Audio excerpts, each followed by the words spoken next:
Assalamualaikum warahmatullahi wabarakatuh. Selamat sore pemirsa di rumah. Apa kabar? Tentu dalam kebaikan hatinya. Pemirsa di rumah, saat ini Indonesia lagi mengalami demam ketakutan ya terhadap namanya penyakit virus corona. Tapi saya yakin untuk terkena dan aman-aman aja untuk kita semuanya. Dan saya yakin juga pemirsa di rumah dalam keadaan sehat yang luar biasa. Pemirsa di rumah yang selalu dalam kebaikan hatinya. Hari ini dalam talkshow kita yang dalam program kita yaitu kabar motivasi untuk perubahan kecepatan Kalimantan Barat yang lebih unggul. Kali ini narasumber kita luar biasa, yaitu seorang lama menekuni dunia UMKM. Apa tuh UMKM? Kita bincang-bincang beliau. Beliau adalah bernama Zuli Ustriliadi. Beliau begitu menekuni dunia UMKM ini sehingga banyak menyemangati para UMKM untuk lebih dalam penjualan dan lain-lain. Nah, kita berbincang, beliau sudah hadir di bersama kita. Oke, Bang Jul, nih apa kabar? Alhamdulillah sehat. Sehat semua ya. Oke, kegiatan sehari Bang Jul apa nih? Kegiatan saya sehari-hari mayoritas yang sering saya lakukan itu produksi sama distribusi beberapa produk-produk yang saya ciptakan dan saya buat. Oh, produksi produk apa nih? Produknya itu produk kuliner, olahan makanan. Ya Bang Jul, mungkin pemirsa di rumah pengen tahu nih biografi singkat Bang Jul sehingga berkecimpung dalam UMKM. Ya waktu itu saya kan ibaratnya kan berpindah dari Jogja ke Pontianak dan waktu itu krisis besar-besaran waktu itu ya, jadi mau tidak mau kita melakukan suatu pemikiran-pemikiran yang kuat kira-kira bagaimana minimal untuk bisa mempertahankan hidup. Terus kita melakukan ekonomi kreatif. Waktu itu istilah UMKM itu belum ada ya, jadi kita melakukan suatu usaha-usaha yang bagaimana bisa menghidupi rumah tangga kita ya. Oh gitu ya. Dan tema hari ini kan tentang UMKM tidak sendiri ya.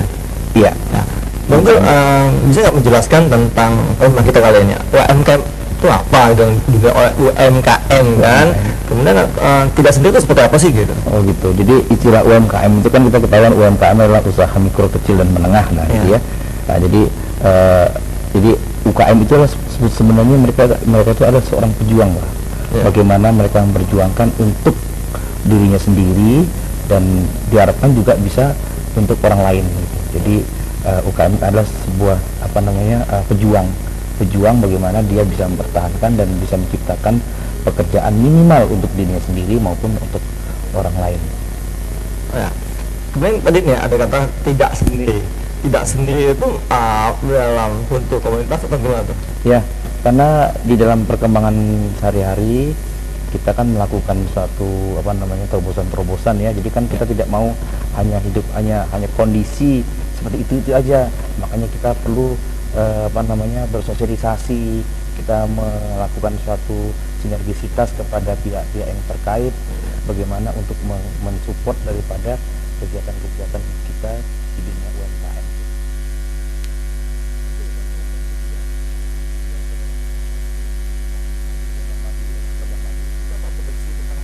Produk madu awalnya itu kita produksi adalah olahan dari ubi ya, ubi selondok gitu ya. Jadi, bukan madu bukan. Bukan. Jadi sebenarnya ada filosofinya itu kenapa saya memilih kata lebah madu itu karena inginnya itu bagaimana mencari dan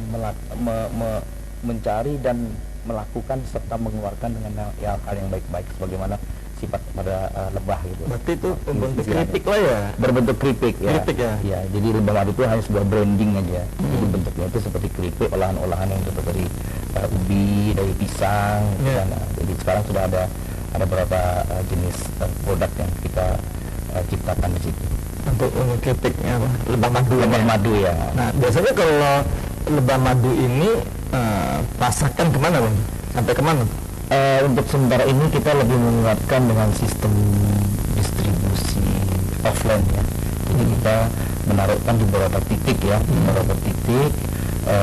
ada di kota-kota khususnya di kota Pontianak dan Kuburaya. Betul. Nah, Bang Jika juga saya lihat juga berkecimpung pernah jadi sebagai terma ya di inkubator bisnis ya. Bank Indonesia ya. Nah, gimana cerita pengalaman Bang saat itu? Ya, ketika itu saya melakukan Itu membina atau melatih UMKM baru atau sudah jadi pengusaha atau belum gitu? Ya, jadi pada saat itu saya kan sudah menjadi sudah jadi usaha lah ya di UMKM yang sama tadi. Setelah itu saya melakukan pembelajaran lebih lanjut di inkubator bisnis Indonesia, dan akhirnya saya ingin juga lebih mendalami inkubator dunia bisnis dan seterusnya. Makanya saya ingin belajar lebih jauh, dan saya sebagai mentor di situ. Nah, mentor. Waktu menghadapi para UMKM calon pengusaha kecil ini, bagaimana pengalaman Bang Jul? Saya lebih banyak menceritakan bagaimana pengalaman saya pertama saya merintis sampai saya bisa berdiri dan insya Allah akan berkembang dan seterusnya begitu. Itu yang lebih saya tanamkan pada penanaman mindset para UKM pemula ya, untuk mereka lebih tangguh dan kokoh di dalam menjalankan usaha-usahanya di kemudian hari. Jadi saya lebih memfokuskan kepada bagaimana saya melakukan kegiatan sehari-hari selama saya menjalankan usaha yang saya lakukan itu. Jadi istilahnya copy paste atau duplikasi lah ya. Saya apa yang pernah ya, betul. dilakukan, duplikasikan peserta gitu ya. Peserta mereka melakukan hal yang sama lah ya, melakukan hal yang sama. Nah, saya lihat Bang Jul pakai baju nih Gelora UMKM. Itu bentuknya apa? Jadi Gelora UMKM itu sebenarnya sebuah komunitas ya, komunitas para UKM yang kita mempunyai keinginan yang sama di dalam pengembangan UMKM. Jadi kita menghimpun beberapa kawan yang mau kita bicara, kita berbuat, serta kita mencari solusi untuk mengembangkan kemana UMKM kita ke depan seperti itu. Oke Bang Jul, tadi Bang udah sana kemudian dibentuk sendiri ya Gelora UMKM ya. Nah, menurut Bang Jul, masa terbesar yang dihadapi oleh UMKM itu apa sih? Ya, kalau sebenarnya masa terbesar ya orang mengatakan pemasaran dan sebagainya, modal dan sebagainya. Tapi kalau masalah saya, kalau saya amatin masalah terbesar itu masalah packaging dan mental gitu.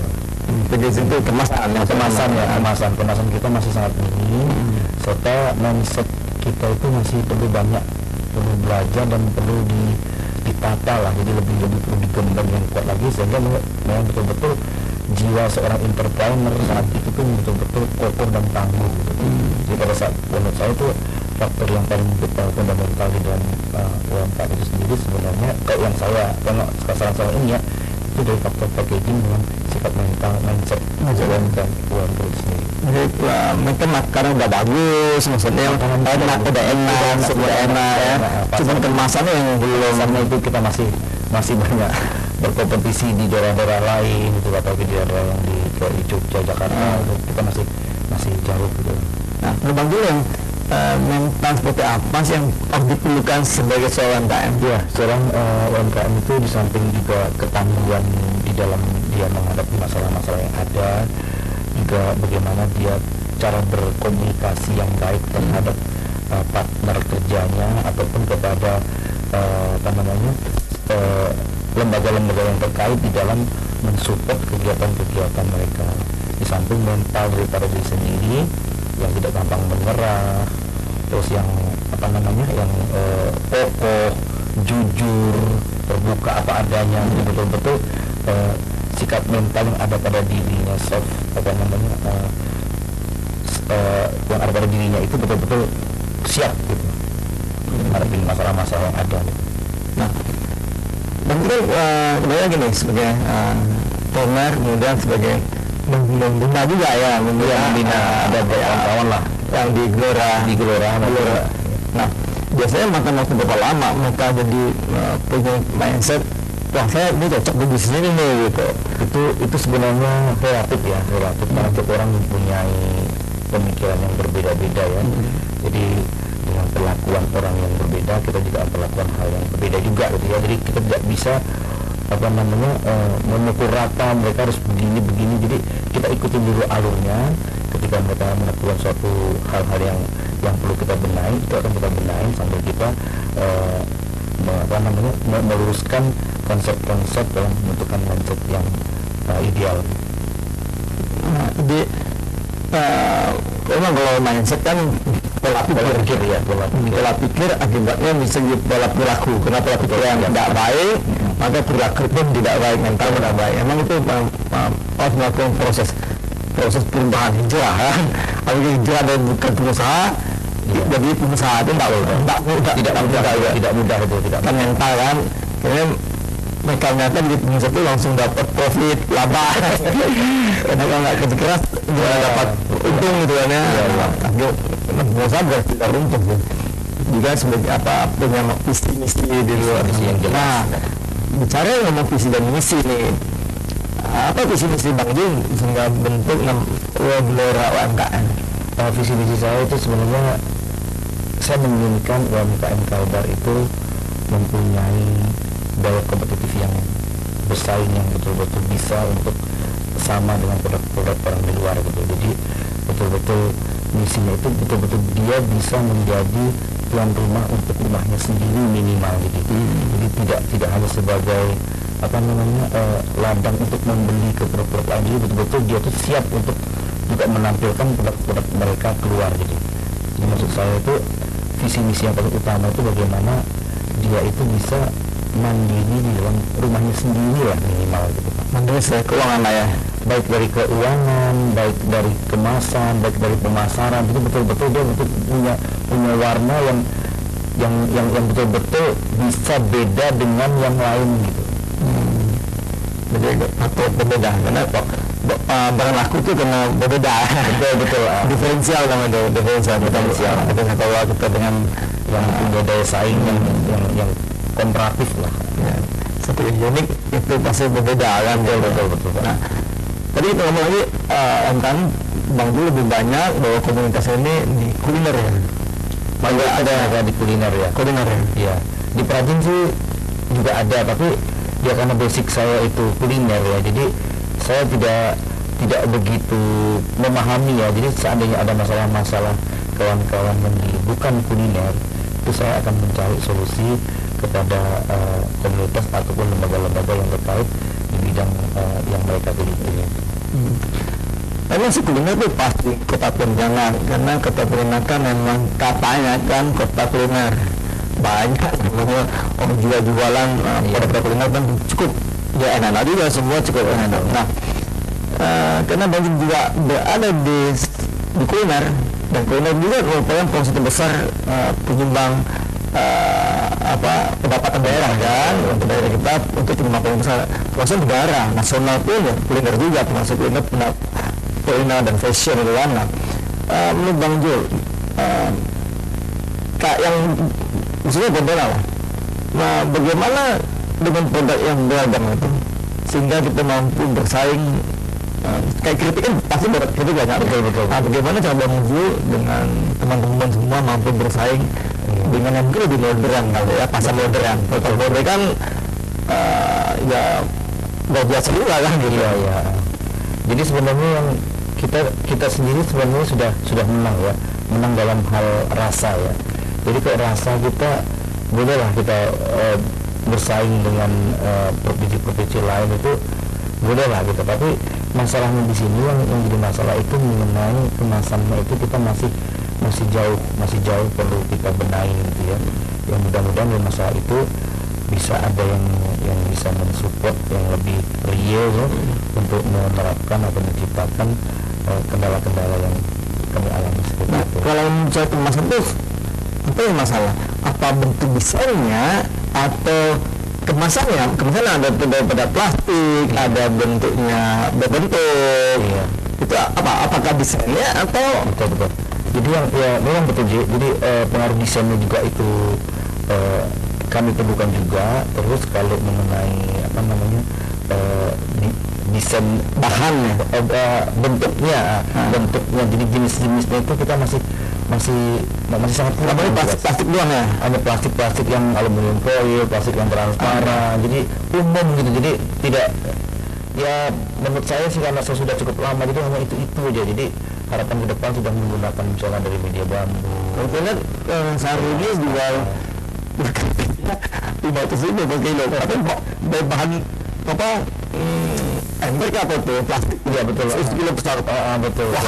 Bentuknya kan di luar pas bentuk udah pikiran kita bikin tempat yang seperti ember apa tuh? Itu kan. Jadi kalau dikemaskan mungkin yang agak elegan, lebih cantik itu kan bisa menambah naik nilai gitu kan, nilai pasar, nilai prestis pembeli gitu. Karena kadang-kadang pembeli itu sendiri kadang-kadang ingin membeli itu bukan karena produknya ya, jadi bagaimana penampilannya itu yang memberikan segmen ataupun penghargaan pada dirinya terhadap produk itu.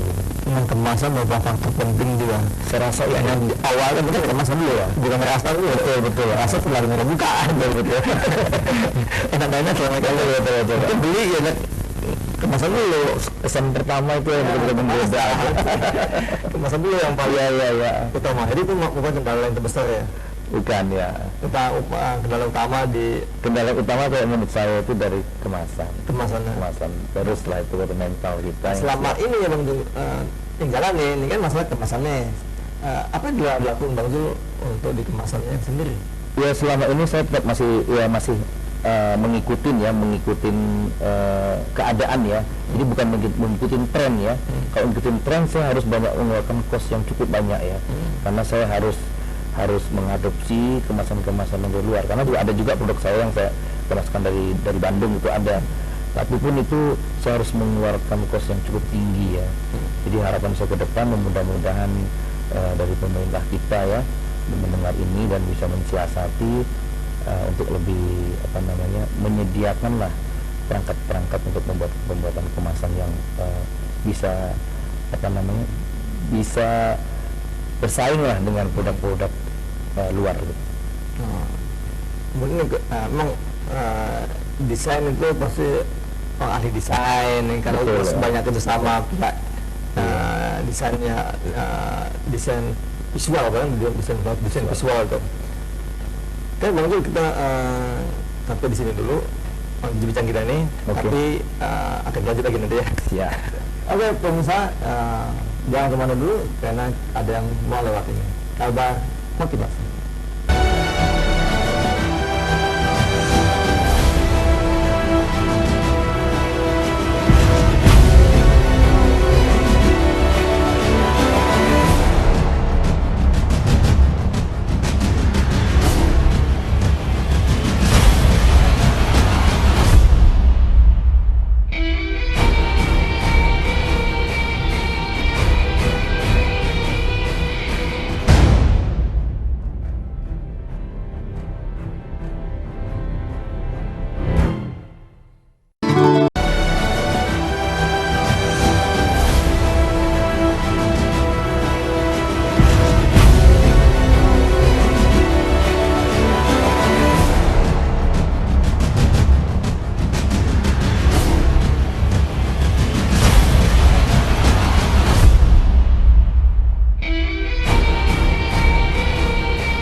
Kembali bersama Master Antigen dalam kabar motivasi. Pemirsa di rumah, program kabar motivasi ini atas bersama antara FTV dan IMAS. IMAS adalah International Motivator Association of Indonesia, chapter Kalimantan Barat. Nah, kebetulan beliau ini, Bang Jul ini juga merupakan anggota IMAS. Dan juga beliau punya usaha, owner ini Lebah Madu, dan pendiri Gelora UMKM. Kita kembali berbincang dengan Bang Jul tentang tema kita adalah UMKM tidak sendiri.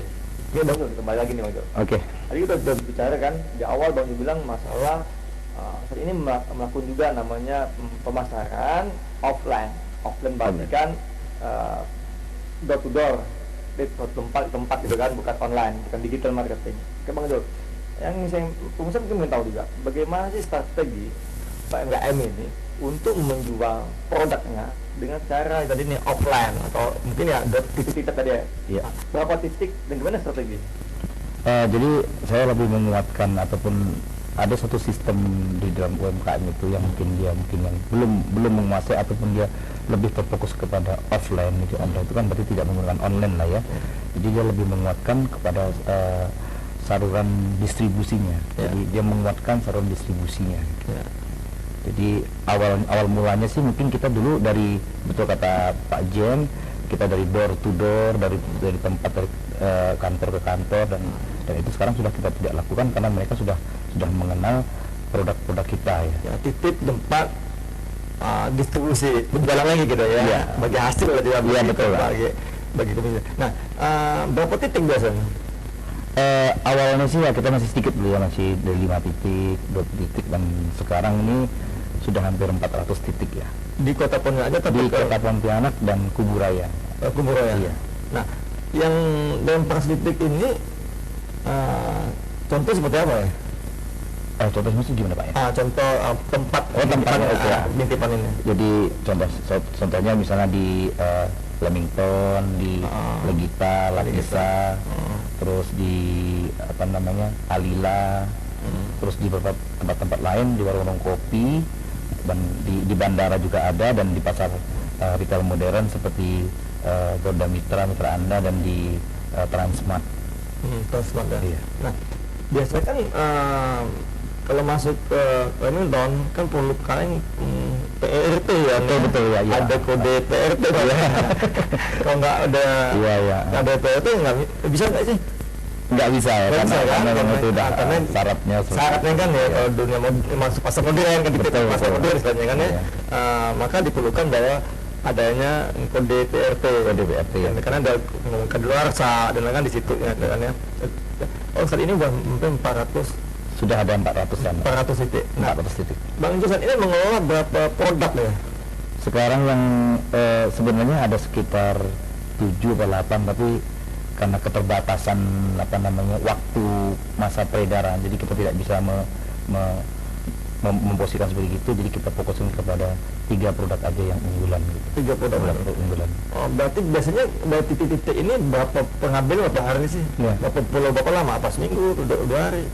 Sebenarnya jangka waktunya itu 2 minggu sekali, tapi kadang-kadang udah 4 hari, bahkan 5 hari, 4 hari itu sudah habis barangnya. Jadi kan kita selalu kita kan punya daftar ya, punya daftar umur produk gitu ya. Produk, betul. Dan setiap hari kan setiap malam kita kan briefing untuk menentukan mana sasaran-sasaran yang akan diganti gitu, di rolling ulang gitu ya. Tapi kadang-kadang kita tuh melewatin jadwal yang sudah tentukan karena kebetulan yang di lokasi yang bersangkutan itu harus memang sudah habis gitu ya. Jadi mau tidak mau kita harus menggantikan karena kondisi keadaan yang seperti itu gitu. Kalau keripik kan butuh tahan ya. Bisa tahan mungkin bisa sampai 3 minggu gitu. 3 minggu bisa. Tapi itu biasanya sampai kita kemasnya lebih bagus ya, lebih lama lagi kita kemasan juga ya. Betul, karena di samping kita menggunakan kemasan yang agak tebal ya, plastiknya pakai 0010 ataupun pakai aluminium gitu kan.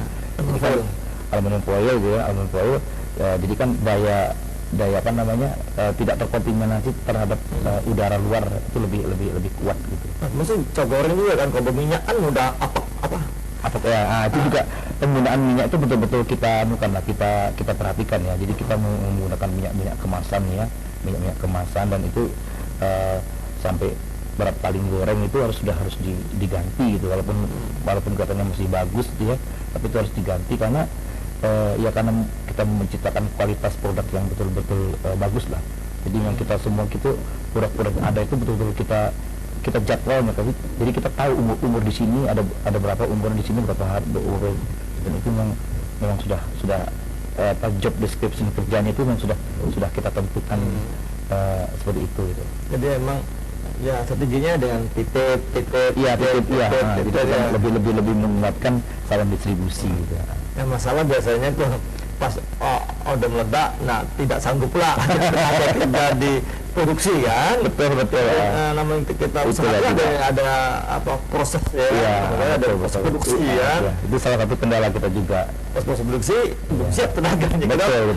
Terus ada duplikasi gini, tekniknya semua kan pasti beda-beda kan. Itu juga perlu kita pelajarin lebih lanjut ya, perlu kita antisipasi seperti itu ya.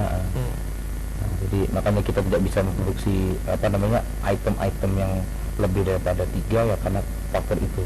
umurnya itu tidak terkejar dalam satu bulan gitu. Satu bulan itu udah dilawan dengan yang produk-produk yang lain gitu. Memang kalau di usaha kuliner tuh ya nama produksi ya, Iya, produksi ya. nggak mudah, apalagi dia mau masalah waktu dan lain-lain kan ya. Oke bang, Bang Jul, ini tadi ngomong strategi secara offline ini kan, nah lu Bang Jul, kendala untuk di UMKM ini biasanya kan masalah juga administrasi pencatatan. Ya, Bang Jul gimana tuh? Administrasi pencatatan memang itu fundamental sekali ya. Jadi kadang-kadang UMKM itu sendiri itu penjualannya ada tapi keuangannya nggak ada gitu ya. Nah itu nggak kelihatan gitu ya. Tapi sebenarnya ada, Pak. Hanya mungkin karena sudah berubah wujud ya kadang-kadang ya, untuk dibayarkan anak sekolah, untuk beli ini, untuk cicilan ini. Jadi nah, karena mereka tuh nggak ada, karena itu tadi, karena kita itu malas untuk mencatat, Pak. Jadi kita nggak tahu kita keluarnya apa, belanjanya berapa, masuknya berapa, itu kan. Tapi kalau saya tuh hampir setiap hari itu yang saya catat ya. Jadi sampai dengan kemarin pun saya punya catatannya itu ya. Catatannya. Jadi kita bisa mengevaluasi ya. Kita bisa mengevaluasi hari-hari apa, saat-saat bulan-bulan apa itu yang betul-betul tidak produktif gitu.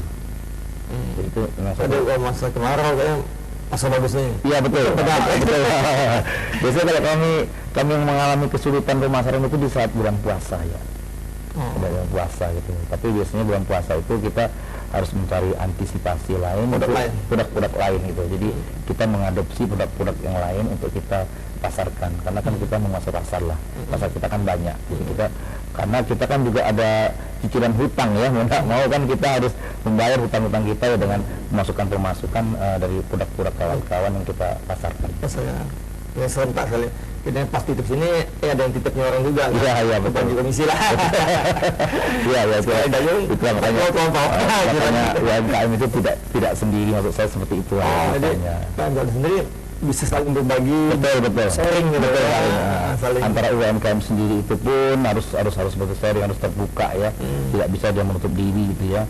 Nah, ketika dia menutup diri kan, ketika ada kesulitan dia kan kemana lagi kok, dia harus mengadu lah ibaratnya. Seperti itulah yang saya maksud UMKM itu tidak sendiri itu. Tetapi dia juga harus bersinergis terhadap lembaga-lembaga pemerintah, perbankan, BUMN untuk mensuplai dana khususnya juga ya, dan pelatihan-pelatihan, pendidikan untuk bisa mengedukasi dirinya. Gitu. Nah kalau di komunitas Gelora UMKM ini berapa banyak? Kita masih sedikit sih, masih sekitar 42 ya. 42 karena kita pun masih baru ya, masih berjalan 3 bulan inilah. Ya, jadi inisiatif kita untuk sama-sama meng-up UMKM, karena mayoritas dari Gelora ini pun masih UMKM yang baru ya. Kenapa Gelora itu pun itu hanya memberikan kata semangat gitu. Jadi Gelora itu artinya semangat yang membara ya. Tapi harus konstan, semangat pagi aja supaya malam mungkin turun. Memang kalau tadi kan tema kita UMKM tidak sendiri. Sebenarnya ya tadi ini saling semangati antara mereka kan, supaya mereka jadi konsisten, jadi pengusaha lama-lama kan bisa naik level selain harapan ke depan seperti itu. UMKM naik level. Kelas istilahnya gitu. Naik kelas. Nah, Bang Jul, segini nih, tadi ini ngomong pemasaran. Namanya produksi itu selalu kita bicara juga masalah bahan baku. Iya. Nah, selama ini Bang Jul hadapi UMKM itu kuliner tuh, apakah selalu bahan baku itu tersedia? Nah itu masalahnya, itu juga sebenarnya masalah juga ya. Seperti kita kan salah satu usaha itu kan ikan bilis ya, ikan bilis itu kan musim-musiman. Bilis itu bikin apa nih? Ikan bilis dibikin keripik, namanya bilis crispy. Ikan bilis bikin keripik. Itu kan pas musim-musiman, jadi ada musim-musim tertentu ada ikannya, ada yang enggak gitu kan. Nah itu kan juga karena sudah mengkondisi seperti itu, solusinya bagaimana gitu kan. Tidak lain solusinya adalah menciptakan produk yang lain gitu kan. Jadi untuk biar terus ada cash flow ada, makanya kita produksi yang lain. Jadi ada diversifikasi produk yang bukan ikan bilis. Pada saat ikan bilis itu ada, itu yang kita produksi lebih jauh gitu. Kayak ada teman tuh bikin abon ikan tongkol, ada tongkol kadang ada. Itu jadi harapan saya ke depan tuh UMKM itu harus betul-betul jeli ya, pada saat dia tidak ada dia sudah punya cadangan kegiatan yang lain dalam bisnisnya. Jadi dia tuh jangan terlalu nyaman di zonanya lah ya. Jadi suatu waktu pasti zona itu akan goyang gitu kan. Nah, bagaimana dia bisa mengantisipasi seandainya ada goyang, dia sudah punya solusi yang tepat gitu. Tidak ada lain solusinya lain ya, paling ya jalan yang paling tepat adalah dia punya diversifikasi produk yang kira-kira bukan produk core bisnisnya dia gitu. Nah, mungkin pemirsa juga pengen tahu nih, karena kita pemula tuh sebagai pengusaha ya. Nah, selama ini Bang Jul lihat mereka itu mulai usaha tuh bikin sesuatu itu apa kena pelatihan dibentuk, atau kena usaha sambungan oleh keluarga, atau ya mencoba-coba ya, mencoba tanpa pelatihan. Betul. Jangan buku saya coba-coba. Enak pula. Iya. Bisa jual nih. Gimana prosesnya Bang? Jadi kalau saya tengok itu UKM sekarang itu sih saya tengok itu usaha itu Tidak atau spontan ya. Jadi karena keadaan juga, bisa karena keadaan juga itu kan.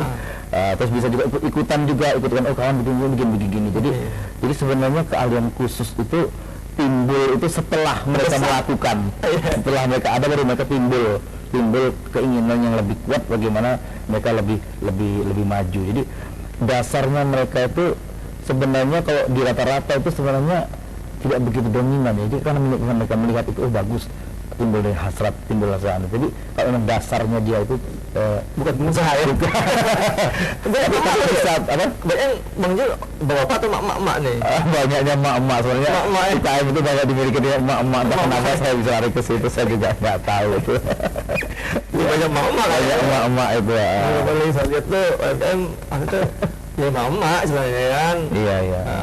Dan atau belajar sendiri. Temen suka, kok bisa jual ya? Betul. Udah enak jualan nih kan, produksi sendiri. Dan mereka juga aktif mengikuti kegiatan pelatihan. Timbul adalah sharing dengan kawan-kawannya, sehingga timbul hasrat yang lebih kuat untuk meng-up usahanya gitu.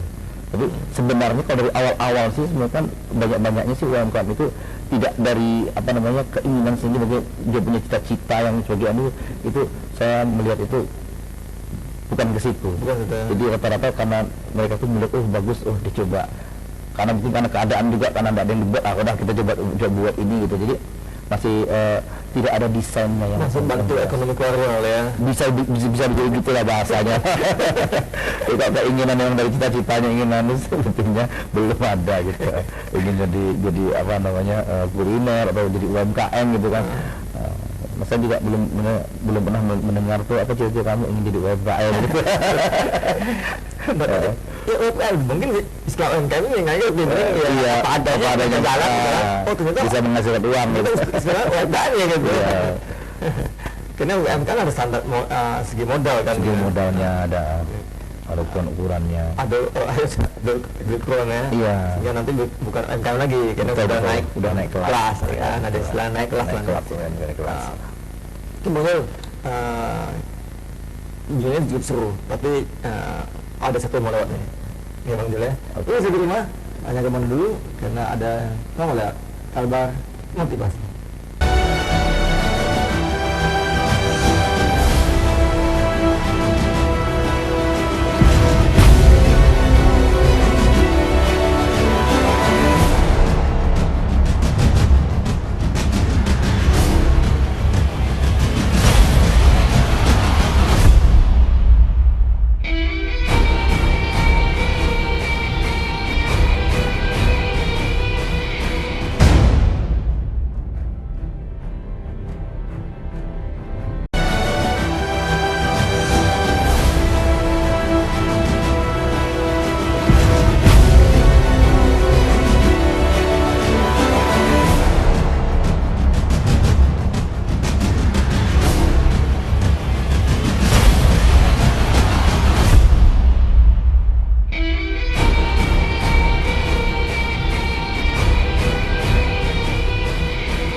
Oke pemirsa, kembali lagi bersama dengan Mas PM Zen dalam Talkshow Kalbar motivasi.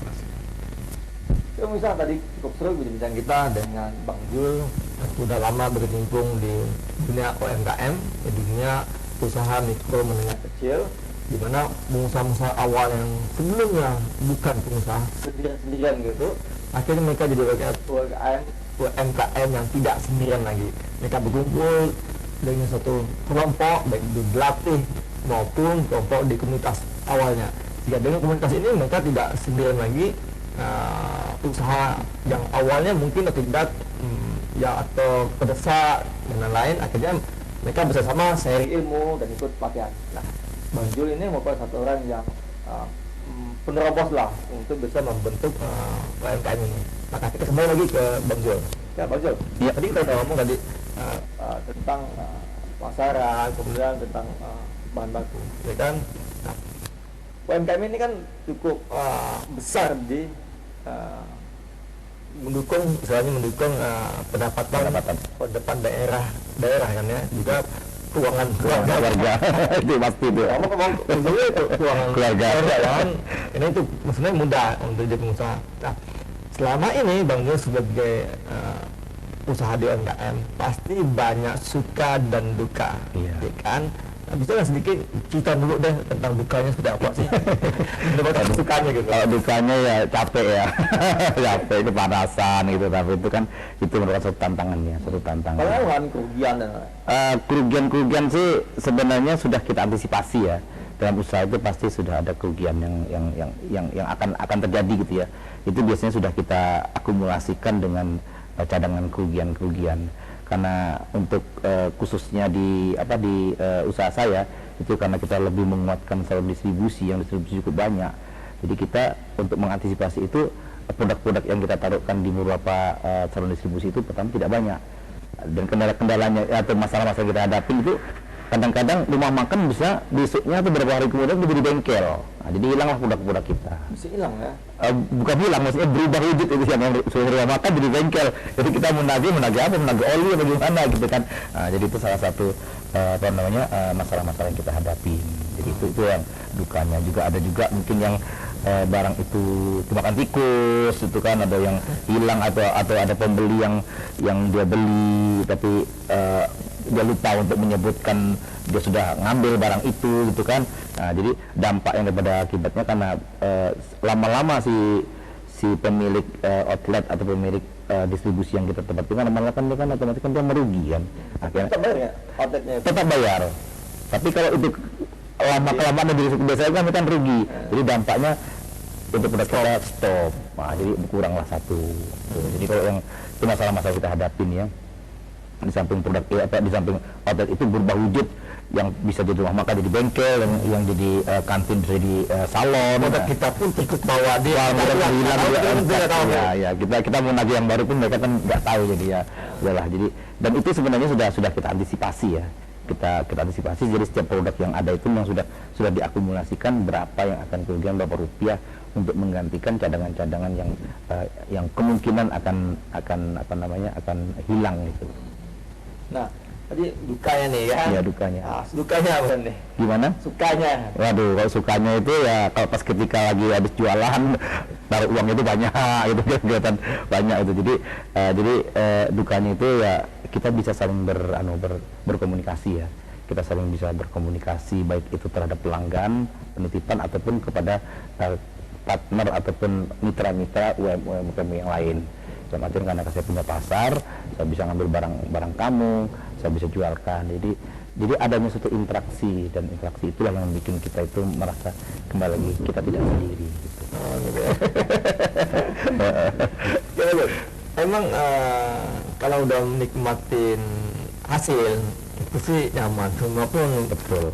Ketagihan semua, kita sudah menikmati hasil kan ya. Iya. Nah, pasti Bang ini hasil Bang Jul sehingga punya ini menduplikasi ke komunitas yang bawa 3 bulan ya. 3 bulan ya di kelurahan, 3 bulan ya. Nah, selama 3 bulan ini program apa lagi rencana mau dibikin?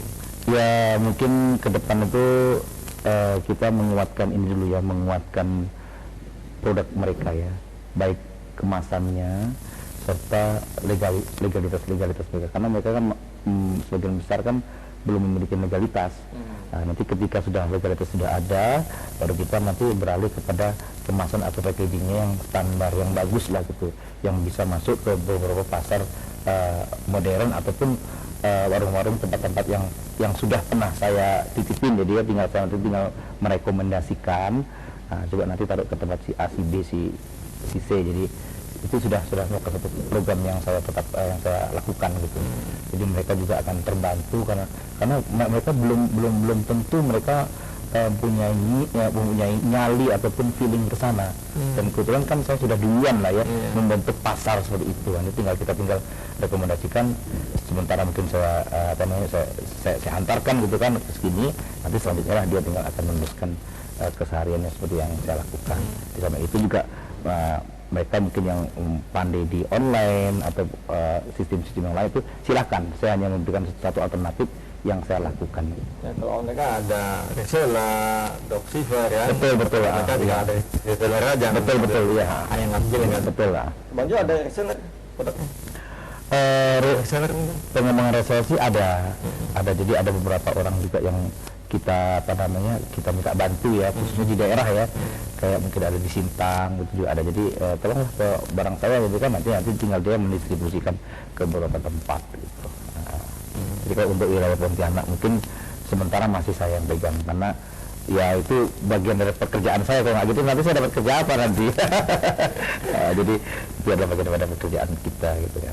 Jadi saya betul-betul tahu dan bisa bernegosiasi, bisa berkomunikasi kepada pelanggan ataupun kepada pemilik outlet, karena itu betul-betul Pak Jen, betul-betul perlu kesabaran ya, perlu kesabaran yang betul-betul kita betul-betul mumpuni ya, karena kadang-kadang mereka lagi ngaduk kopi, kita harus nunggu lama, sementara waktu itu kan kita bermain ya, karena tempat itu kan banyak yang perlu kita taruh itu kan. Kita harus sabar ya. Ketika kita tidak sabar, orang lagi ngaduk, kita mungkin marah-marah, karena itu juga pernah dulu reseller saya ya yang menaruhkan ke tempat itu, dia kurang sabar, jadi akibatnya si toko outletnya itu udahlah dianukan aja ya, jadi kan kurang gitu. Masuk sini aja deh. Masuk sini lagi. Betul lah. Itu juga perlu kita anukan lah, perlu kita antisipasi gitu kan. Tapi ke depan nanti akan saya bikin reseller yang siap untuk mengadopsi semua produk-produk kawan-kawan, ditaruhkan ke beberapa titik yang sudah saya tentukan. Memang dan maksudnya outlet kan pasti daerahnya beda-beda kan. Betul, daerah beda-beda. Basah istilahnya, ada kering betul lah. Karena lihat kawasan itu. Karena sebagian masyarakat di kota Pontianak kota dengan barat utara itu lain-lain. Kalau harganya 25.000 ya mahal mungkin kan. Iya. Harga 5.000-an tuh bisa kebeli gitu kan. Karena mengasih kawasan itu berbeda cara pasar kan gitu kan. Sama aja kan begitu banyak ya, hampir 400 titik. Jadi satu hari itu bagi kita sendiri atau ada tim untuk penjemputan tuh atau persatuan berapa titik sih jemput? Ya rata-rata satu hari itu bisa 20 sampai dengan 30 titik lah ya. Satu hari 30 titik aja kan, itu kan main cepat ya, cepat ya. Kita kan langsung ambil barang, bayar. Kecuali kalau ada beberapa tempat seperti supermarket, itu kan harus ada SOP-nya yang harus kita lakukan ya. Kita bikin nota, bikin lagi kayak di Transmart itu kan harus invoice dan sebagainya, itu kan banyak sekali, dan itu cukup sebenarnya bukan rumit tapi banyak menyita waktu gitu lah. Jadi kita dengan TikTok itu lebih cepat. Jadi rata-rata itu sekitar 20 sampai dengan 30 produk, 30 titik yang kita, ya. Dan itu titik berapa produk banyak?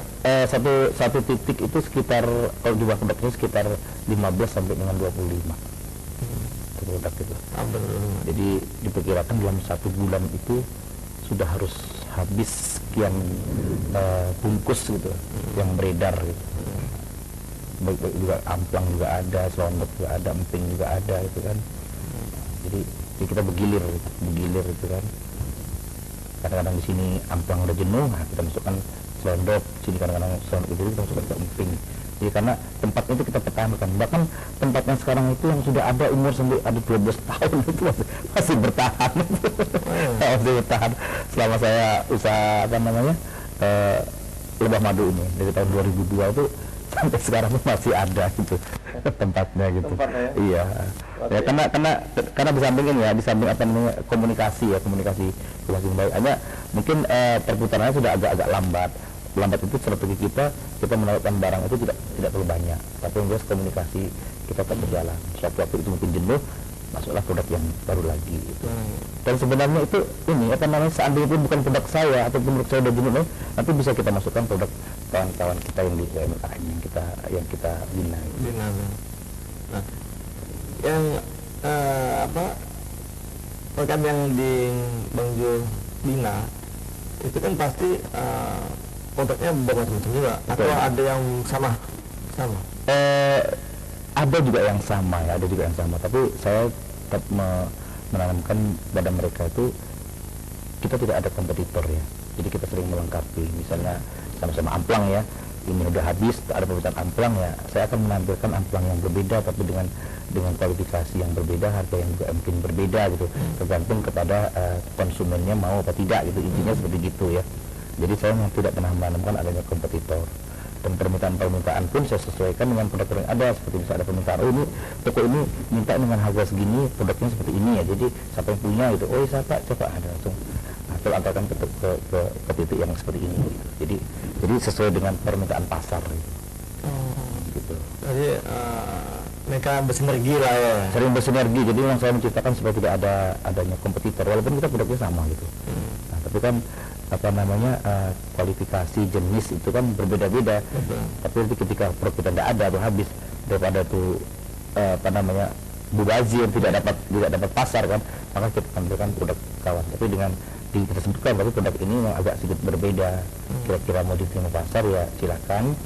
Nah, kalau enggak ya mungkin tunggu sesaat kemudian gitu, tapi dengan harga yang agak berbeda gitu. Emang kalau Bang kayak amplang aja, nah betul itu aja, ada besar, ada kecil, betul. Amplang udah berapa ratus jenis amplang gitu kan. Macam-macam. Tapi ikan masih tenggiri juga, ada yang tenggiri, ada yang gurita, ada yang lele, macam-macam. Macam juga kan, harga pun beda-beda ya. Yang paling mahal mungkin tenggiri ya. Tenggiri kan satu kilo ikan kan cukup mahal dibanding lele. Tapi alhamdulillah lah untuk produk Lebah Madu ikan tenggiri kita, rasa itu tidak pernah bohong lah yang pokoknya. Jadi bisa memenangkan pasar retail tradisional. Orang pasti melihat rasa dulu, rasa pun nendang nggak sih? Betul. Rasa nendang, kau makan nggak hambar kan? Betul mau tuh kan? Betul. Itu rasa tuh, nah sehingga lupa deh. Betul ya. Ingat terus nih pada kita. Nah betul lah. Nah, Bang, berarti berapa keluarga sih anaknya Bapak? Anak saya ada dua ya, satu laki-laki, satu perempuan. Yang paling besar ada di Jogja, sekarang lagi kuliah di animasi ya, animasi, dan yang kecil kelas 6 ini, kelas 6 mau masuk SMP ini, insya Allah. Ini udah mau lulus, mau ujian dulu nih. Nah, saya ingin tahu gini nih, namanya keluarga nih UMKM. Apakah Anda dan istri itu bantu ikut produksi atau gimana? Ya selama ini istri yang banyak mensupport, anak-anak saya seperti tidak ada bakat gitu. Saya udah tanamkan begitu, tapi mereka larinya ke dunia lain gitu. Ya karena itu pilihan ya, karena itu pilihan, saya pun tidak bisa memaksa gitu. Jadi istri ya banyak istri yang mensupport. Kadang-kadang kita kan setiap pagi kita harus ada briefing ya, berdua gitu ya, sambil kita minum teh gitu kan, merencanakan produksi ini kemana, kira-kira evaluasi sambil ngomong santai, hanya paling hanya sekitar 5 menit sambil kita makan kue gitu kan. Nah, setelah itu udah masing-masing aktivitas. Nah, malam itu kita bisa evaluasi kembali, evaluasi kegiatan kita dan gitu seterusnya gitu. Ya kalau kita yang sama kan, hidup keluarga kan, betul dengan jalan sama-sama, ya happy terus aja gitu. Ya kadang-kadang ada keras juga lah biasa. Kadang-kadang beda pendapat itu jadi bikin kepala pusing ya, tapi kita luruskan lagi ya, biasalah. Romantika kehidupan. Ya bagus. Ini lagi emang pemerintah pun saat ini pun lagi fokus juga tentang UMKM. Nah, selama ini Bang Jul pernah di inkubator bisnis BI kan ya? BI ya, BI. Kemudian udah berapa banyak lembaga pemerintah yang mungkin yang terlibat dengan Bang Jul? Ya sebenarnya dinas itu mereka kan menyediakan fasilitas pelatihan gitu ya. Biasanya dinas mana? Dinas-dinas yang terkait itu seperti dinas tenaga kerja, Nakertalan itu, terus koperasi dan UMKM, Desperindak gitu ya.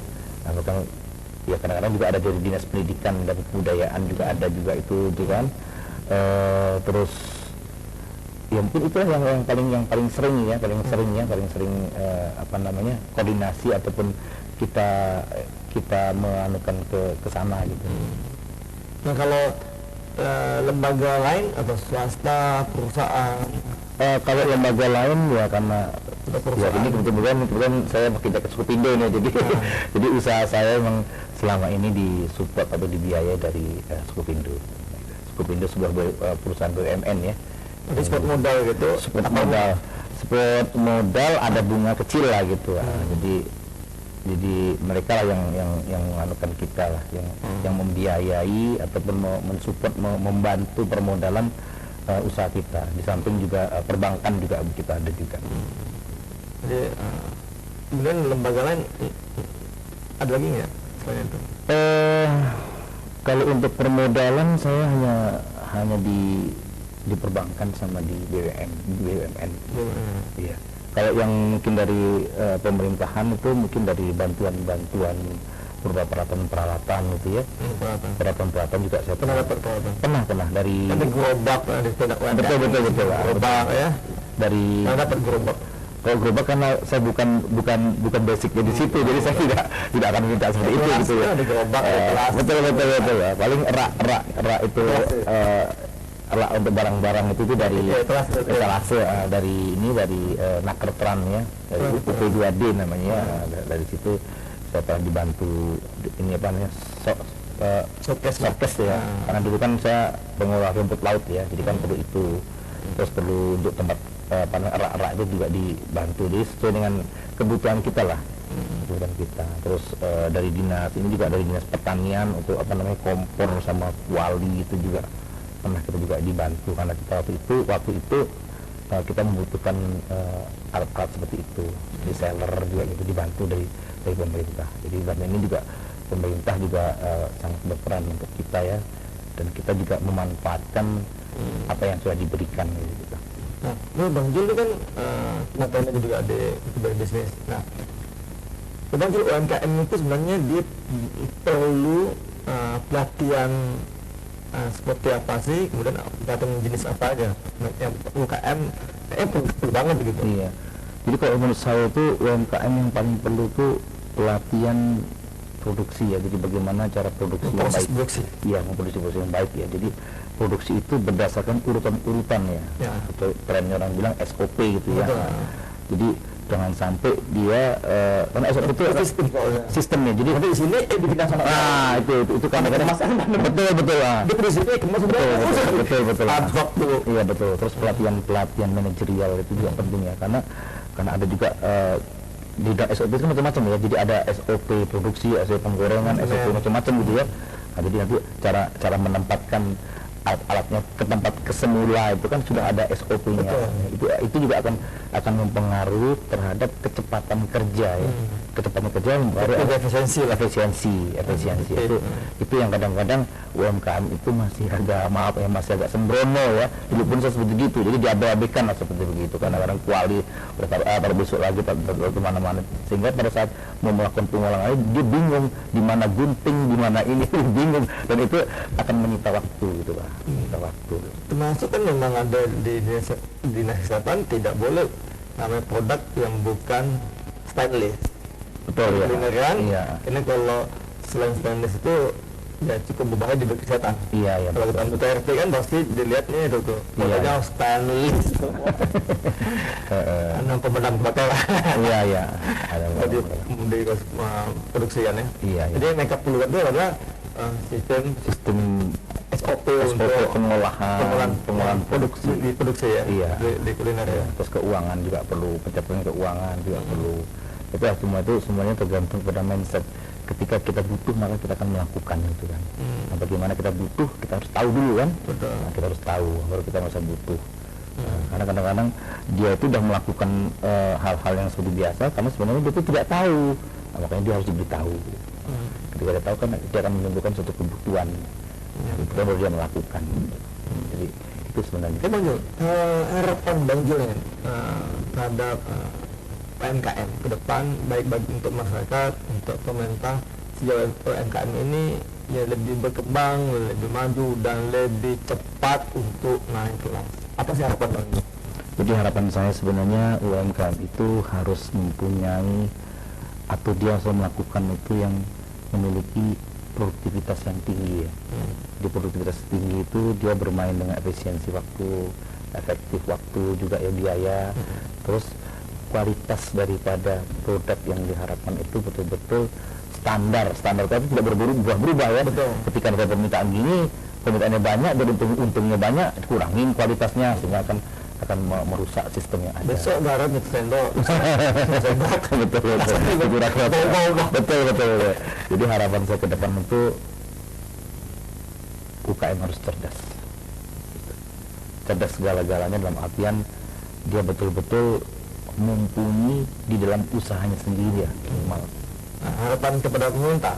Harapan kepada pemerintah supaya pemerintah lebih perhatian khusus lagi ya, bermain khusus dalam hal pendampingan. Jadi setelah mereka berikan pelatihan itu ada controlling selanjutnya itu bagaimana hasil pelatihan kamu gitu. Tidak lepas begitu aja. Jadi harapannya itu ada sistem pendampingan itu yang kadang-kadang saya masih melihat itu belum ada gitu ya. Belum ada sistem pendampingan dari pelatihan yang sudah diterapkan. Padahal pemerintah itu sudah cukup mengeluarkan biaya yang cukup banyak ya. Tapi nanti pelatihannya itu lagi.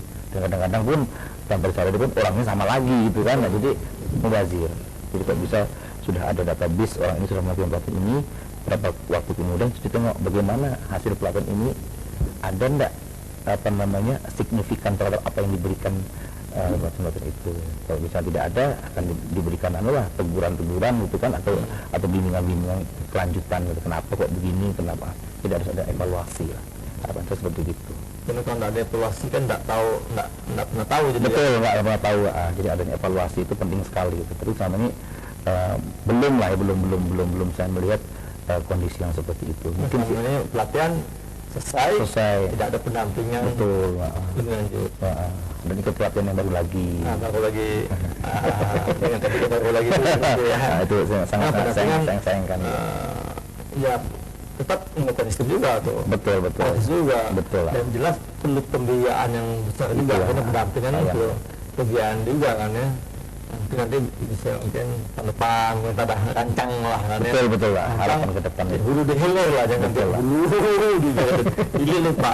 Akhirnya ini pun tetap ya balik lagi dia. Betul. Itu dan saya lihat juga nama pelatihan orangnya itu saja. Ada yang itu dia lagi. Iya, makanya dengan adanya Gelora ini kita banyak menghimpun UMKM yang masih baru-baru lah. Dan mereka juga mayoritas itu belum pernah kenal dengan dunia pemerintahan gitu. Bahkan mereka mengurus NIB yang standar itu pun apa itu, dan pun belum tahu. Bisa naik kelas itu apa sih maksudnya, apa kita sekolah atau bagaimana gitu ya. Jadi masih banyak harus kita bersabar lah. Dan kita bilang kok naik kelas itu standar sebegini, mereka juga belum paham.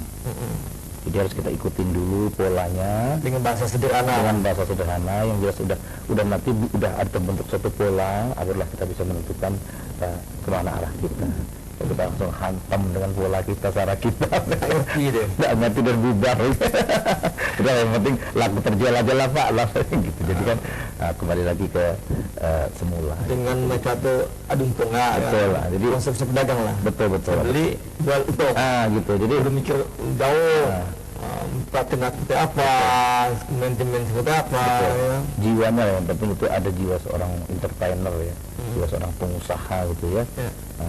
Seperti banyak kawan-kawan yang bilang itu kan kita ya memang kita berdagang, jadi ibaratnya kunci utama kan dari perdagangan itu, tapi kamu itu bukan pedagang, tapi ada hal-hal yang perlu kamu pikirkan sehingga bisa mencapai yang lebih efisien. Karena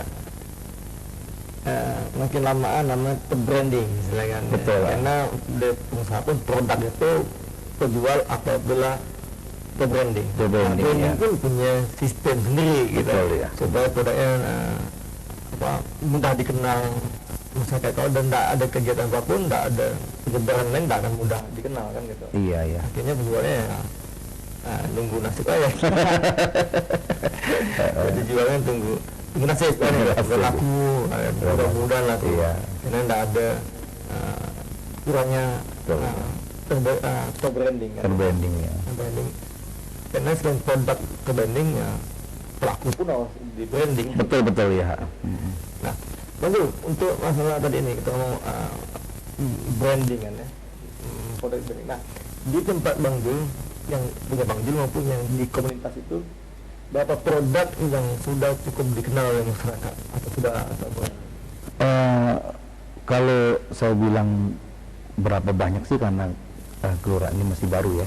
Gelora ini masih baru ya, saya belum banyak mengatakan satu atau dua ya. Tapi kalau untuk yang saya, karena saya sudah lama ya, itu ketika orang udah tahu lebah madu gitu ada, tapi seperti ini gitu. Jadi baik dari kualitas maupun cara pembuatan orang sudah bisa membayangkan gitu.